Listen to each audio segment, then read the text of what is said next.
بیوی کے لیے بھی کچھ احکامات ہیں، بیوی کی بھی کچھ ذمہ داریاں ہیں جو اسے شوہر کے حق میں پوری کرنا ہے. پہلی ذمہ داری یہ کہ بیوی خوشی کے ساتھ شوہر کی اطاعت کرے. قرآن پاک میں نیک عورتوں کی صفت یہ بتائی گئی ہے، فالصالحات قانتات، نیک عورتیں فرما بردار ہوتی ہیں، ایک طرف اللہ کی اطاعت گزار اور دوسری طرف شوہر کی اطاعت گزار. شوہر کی اطاعت کے بارے میں ایک حدیث میں آتا ہے، آپ صلی اللہ علیہ وسلم نے فرمایا، 2 قسم کے لوگ ایسے ہیں کہ جن کی نمازیں ان کے سروں سے اوپر نہیں جاتی. ایک وہ غلام جو اپنے آقا سے بھاگ جائے جب تک کہ واپس نہ آئے، اور دوسرے وہ بیوی جو اپنے شوہر کی نافرمانی کرے جب تک کہ نافرمانی سے باز نہ آ جائے. یہاں تک حکم ہے کہ بیوی شوہر کے معاملے میں کسی دوسرے کی بات نہ مانے. یعنی شادی کے بعد ایک عورت جب شوہر کے گھر چلی جاتی ہے تو پھر شوہر کا حق سب سے بڑا ہو جاتا ہے. بعض اوقات ہمارے معاشرے میں ایک طرف شوہر کچھ کہتا ہے، دوسری طرف والدین کچھ کہتے ہیں، تیسری طرف کسی اور کا مشورہ کچھ ہوتا ہے، عورت بیچاری بیچ میں پس جاتی. ایسے موقع پر عورت کے لیے کیا لازم ہے، اس کی پرائرٹی کیا ہوگی کہ وہ اپنے شوہر کی بات مانے.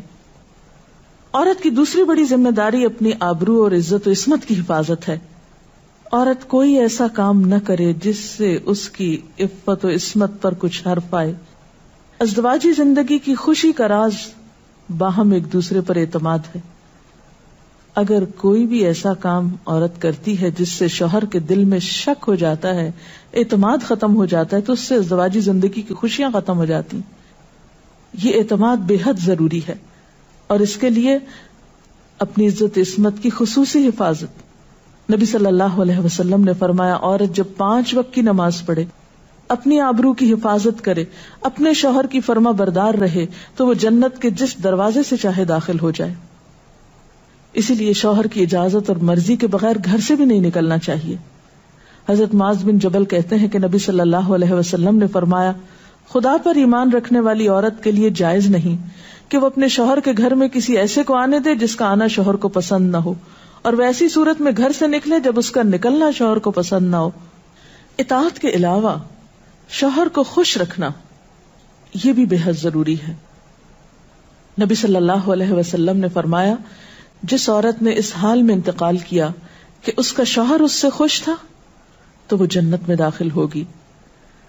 اور عموماً کسی کی خوشی کے لیے انسان اپنے جذبات کی قربانی دیتا ہے، بعض اوقات اپنی سوچ کی قربانی دیتا ہے، بعض اوقات اپنے کسی اور راحت و آرام کی قربانی دیتا ہے.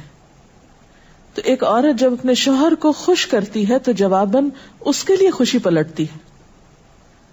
اس لیے گھریلو زندگی کی خوشی کا انحصار اسی بات پر ہے کہ دونوں ایک دوسرے کے لیے قربانی کے جذبات رکھتے ہوں، ایک دوسرے کے لیے رحمت اور ایک دوسرے کے لیے مودت کا ذریعہ ہوں. جیسا کہ قرآن پاک میں شادی کا مقصد ہی یہ بتایا گیا کہ دونوں کے درمیان باہم مودت اور رحمت کے جذبات ہوں، ایک دوسرے کے لیے سکون کا باعث ہوں، تاکہ انسانی زندگی بہترین طریقے پر رواں دواں رہے.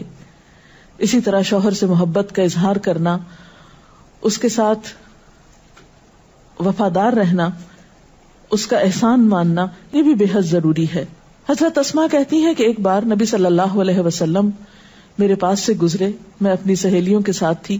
آپ نے ہمیں سلام کیا اور ارشاد فرمایا، تم پر جن کا احسان ہے ان کی ناشکری سے بچو. تم میں سے ایک اپنے ماں باپ کے گھر کافی دنوں تک بن بیاہی بیٹھی رہتی ہے، پھر اللہ تعالیٰ اس کو شوہر عطا کرتا ہے، اولاد دیتا ہے، اور ان سارے احسانات کے باوجود اگر کبھی کسی بات پہ شوہر سے ناراض ہوتی ہے تو کہہ اٹھتی ہے، میں نے تو کبھی تمہاری طرف سے کوئی بھلائی دیکھی ہی نہیں. یہ جملہ ناشکری کا جملہ ہے جو عورت کو نہیں بولنا چاہیے. قیامت کے دن اللہ تعالیٰ اس عورت کی طرف نظر رحمت اٹھا کر نہیں دیکھے گا جو شوہر کی ناشکری ہوگی. اور آخری بات یہ کہ عورت کے اوپر لازم ہے کہ وہ اپنے گھر بار، مال و اسباب اور اپنی ذمہ داریوں میں شوہر کی مددگار رہے، شوہر کی وفادار رہے. آپ صلی اللہ علیہ وسلم نے فرمایا، قریش کی عورتیں کتنی اچھی عورتیں ہیں جو بچوں پہ بہت مہربان اور شوہر کے گھر بار کی حفاظت کرنے والی ہیں. آپ صلی اللہ علیہ وسلم نے ایک اچھی عورت کی خوبیاں بیان کرتے ہوئے فرمایا، مومن کے لیے خوف خدا کے بعد سب سے مفید اور باعث خیر نعمت نیک بیوی ہے.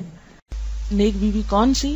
اس کی کیا تعریف ہے کہ جب شوہر کوئی کام کہے تو خوشی سے کر دے، جب اس پہ نگاہ ڈالے تو اس کو خوش کر دے، اور جب اس کے بھروسے پہ قسم کھا بیٹھے تو قسم پوری کر دے، اور جب کہیں چلا جائے تو اس کے پیچھے اپنی عزت و آبرو کی حفاظت کرے، اور شوہر کے مال اور اسباب میں اس کی خیر خواہ رہے، اس کو ضائع نہ کرے. یہ ایک اچھی بیوی کی خوبیاں آپ صلی اللہ علیہ وسلم نے بتائیں. اور پھر آخری چیز صفائی ستھرائی، سلیقہ، شوہر کے لیے زیب و زینت کا اہتمام. یہ چیزیں بھی ازدواجی زندگی میں خوبصورتی پیدا کرتی ہیں، اور اس کا بھی اہتمام جو ہے پھر ایک عبادت ہو جاتا ہے. لیکن ہمارا حال یہ ہے کہ جب ہمیں کہیں باہر جانا ہوتا ہے تو ہم بہت اہتمام کریں گے، لیکن شوہر کے لیے بطور خاص نیت کر کے اہتمام نہیں کریں. ہم یہ کہتے ہیں اس کو تو نظر ہی نہیں آتا، اس نے کبھی تعریف ہی نہیں کی، اس کو پتہ ہی نہیں میں نے کیا پہنا اور کیا نہیں پہنا، تو کس لیے پہنے. ایک شیطان ہمیں جواز فراہم کر دیتا نا. حالانکہ ہر کوئی ڈسکرپٹیو نہیں ہوتا. جس طرح بعض اوقات ہم خواتین بہت ڈسکرپٹیو ہوتی ہیں، اس نے یہ پہنا، اس کا یہ اینگل تھا، یہ ایسا تھا ویسا تھا. شوہروں مردوں کی اس طرح کی نظر نہیں ہوتی.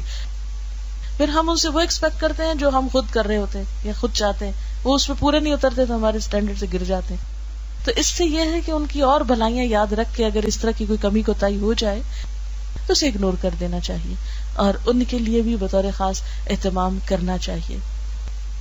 اور دیکھیے کہ مثلاً اس جگہ پر ہم بیٹھے ہوئے ہیں، اس جگہ کو خوشگوار بہت سی چیزوں نے ملا کے بنایا نا. سب لوگوں کا اکٹھا ہونا ایک خوشی کا باعث ہے، یہ پھول رکھے ہوئے، یہ روشنی ہے. اب ہم ایک ایک چیز گن تو نہیں سکتے، لیکن اوور آل ہر چیز کا اپنا ایک ایفیکٹ ہے، اور ہر چیز کا اپنا ایک اثر ہے. تو اسی طرح شوہر اور بیوی کے تعلقات میں بہت ساری چیزیں ایسی ہوتی ہیں جو ہم کو نظر نہیں آ رہی ہوتی، جو سامنے اس کا اثر نہیں ہوتا مگر وہ بیک گراؤنڈ میں ہوتی ہیں، مگر ہم ان کو کبھی بھی نہیں سامنے لاتے اور کبھی بھی ان کا ذکر نہیں کرتے. تو ہمیں ان معاملات میں تھوڑی کوشش کر کے کچھ احسانات کا کبھی زبان سے اگر بول دیں گے تو اس سے کچھ کمی نہیں ہوتی، لیکن دوسرے کا دل جیتا جاتا ہے. اور دوسرے کا دل خوش کرنا تو بہت بڑی عبادت ہے، اور اس کا آغاز اگر گھر سے ہو تو اور اچھا ہے، کیونکہ گھر والوں کو خوشیاں دینے سے خود خوشیاں اپنے آپ پہ پلٹتی ہیں. دے کر زیادہ ملتی ہیں، لیتے وہی ہیں جو دینا جانتے ہیں. تو اللہ تعالی ہمیں عمل کی توفیق عطا فرمائے. سبحان اللہ والحمد للہ ولا الہ الا اللہ واللہ اکبر ولا حول ولا قوة الا باللہ العلی العظیم. اللہم صل علی محمد وعلی آل محمد کما صلیت علی ابراہیم وعلی آل ابراہیم انک حمید مجید. اللہم بارک علی محمد وعلی آل محمد کما بارکت علی ابراہیم وعلی آل ابراہیم انک حمید مجید.